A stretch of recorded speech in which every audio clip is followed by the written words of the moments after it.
Quelles sont les news cinéma et séries à ne pas manquer ces derniers jours? Eh bien ne perdons pas plus de temps et actualisons.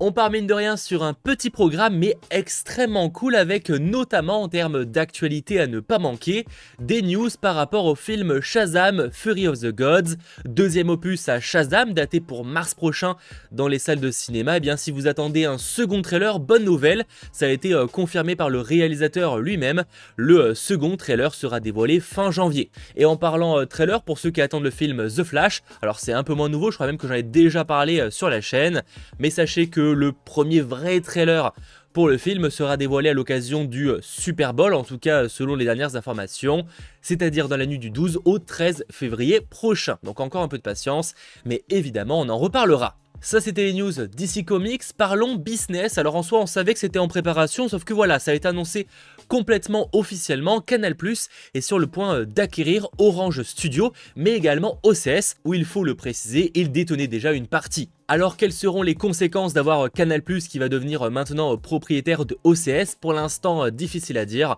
Il faut savoir que OCS n'a jamais réellement été rentable, ça n'a jamais été un gros succès, et donc finalement les voir intégrer Canal+, c'est pas spécialement une mauvaise idée. La question qui va maintenant se poser, c'est est-ce que OCS va continuer à exister ou est-ce que ça va être complètement intégré et disparaître dans le catalogue de Canal+?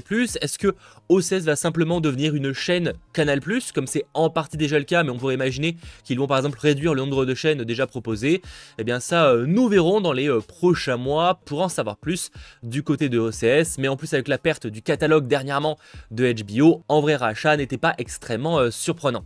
Et d'ailleurs en parlant de OCS et surtout de HBO et même de manière générale du coup de Warner Bros, on a les chaînes Turner comme Warner TV ou encore TCM Cinéma. Ça a été annoncé, toutes ces chaînes-là ne seront plus disponibles via Canal+. Alors pour la plupart, elles sont accessibles via d'autres moyens, que ce soit via des opérateurs, via les Prime Video Channels ou encore même pour certains via Molotov. Mais dans le cas de Warner TV, il s'agissait jusqu'à présent d'une exclusivité Canal+, ce qui veut dire qu'aujourd'hui, si vous êtes résident français, vous n'avez plus accès à Warner TV, alors que c'est encore le cas par exemple en Suisse, en Belgique, etc.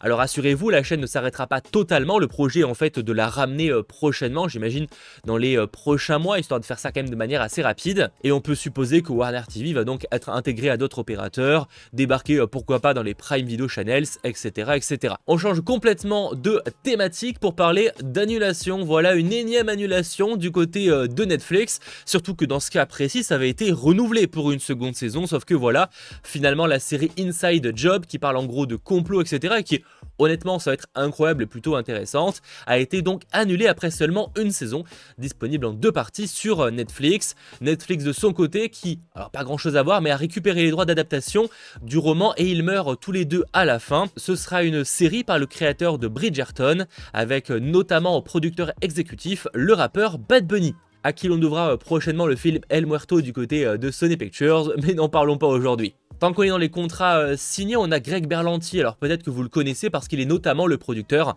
des séries de l'Arrowverse, on lui doit aussi des séries comme Riverdale, etc. Eh bien il vient de signer un nouveau deal avec Warner Bros Discovery pour rester jusqu'en 2027 et produire ainsi des séries télévisées. Pour rappel, il est toujours en charge d'une série Green Lantern qui, même si apparemment a été en partie remaniée, est toujours d'actualité, ça a même été confirmé par James Gunn lui-même. Et d'ailleurs en parlant de Greg Berlanti, son prochain film qu'il va réaliser après Love, Simon, qu'il s'était occupé de faire il y a maintenant quelques temps, un certain Project Artemis pour Apple TV+, et bien on apprend que Woody Harrelson lui-même a rejoint Scarlett Johansson ou encore Channing Tatum au casting. Et honnêtement, ça donne plutôt envie comme ça, même si c'est vrai que pour l'instant on n'a pas énormément d'informations sur l'histoire, on sait juste que ça va se dérouler pendant la course à l'espace dans les années 60.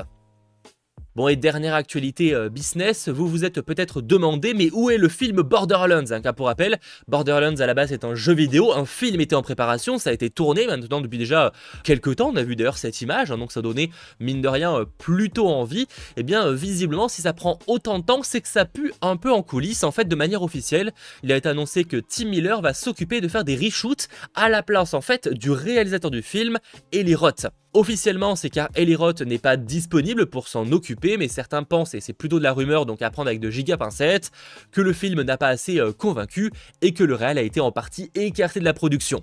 Alors est-ce vrai? Difficile à dire, mais en tout cas d'importants reshoots sont en cours, ou en tout cas vont commencer, et c'est pas extrêmement bon signe. Mais décidément, les adaptations de jeux vidéo au cinéma ou sur les écrans, ça pue souvent. On a peut-être The Last of Us qui va sortir un peu du lot, mais Borderlands, ça sent pas très bon, j'ai l'impression.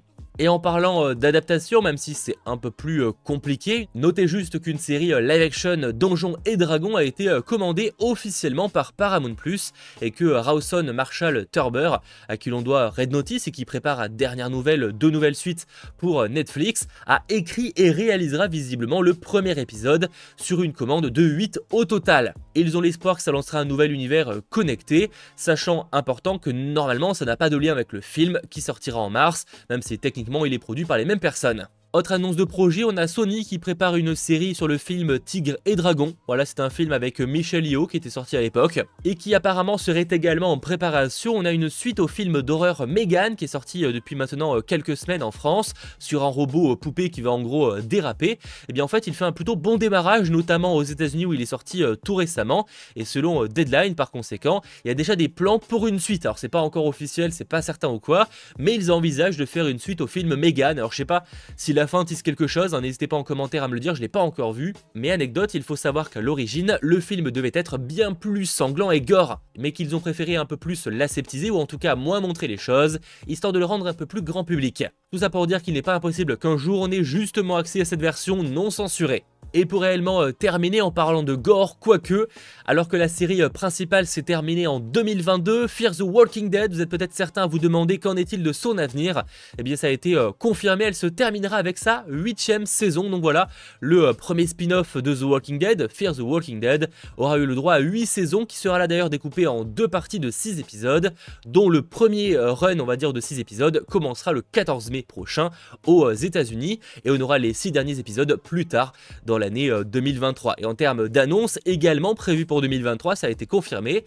On aura la série The Walking Dead Dead City avec Lauren Cohan ou encore Jeffrey Dean Morgan qui sera diffusée dès juin prochain, donc patience. On a également The Walking Dead Daryl Dixon qui sera là dirigé évidemment par Norman Reedus et qui arrivera plus tard dans l'année. Par contre, mauvaise nouvelle, le spin-off sur Rick Grimes et Michonne, qui je sais est très attendu, eh bien lui commencera bel et bien à tourner cette année, mais a été reporté plutôt en 2024, donc un peu plus de patience. C'est plus ou moins tout sur les actualités qu'il ne fallait pas manquer ces derniers jours, et avant de vous faire une petite annonce, je voulais juste en profiter pour remercier les différents sponsors de la chaîne, notamment les tout nouveaux Super Geek, Julo ou encore Medica, merci beaucoup à vous deux. Et donc la petite annonce, rien d'incroyable, mais c'est juste pour vous dire que je pars en vacances, on va dire pour la semaine qui arrive. Donc même si je serai évidemment présent s'il y a une grosse actualité qui tombe, dans l'idée il y aura beaucoup moins de vidéos dans les 7 prochains jours. Par contre, j'ai déjà tourné le prochain numéro des sorties de la semaine, donc rassurez-vous, rendez-vous lundi prochain dès 17h30. Bref, on se retrouve presque très vite. C'était votre geek, Mathéo, ciao tout le monde.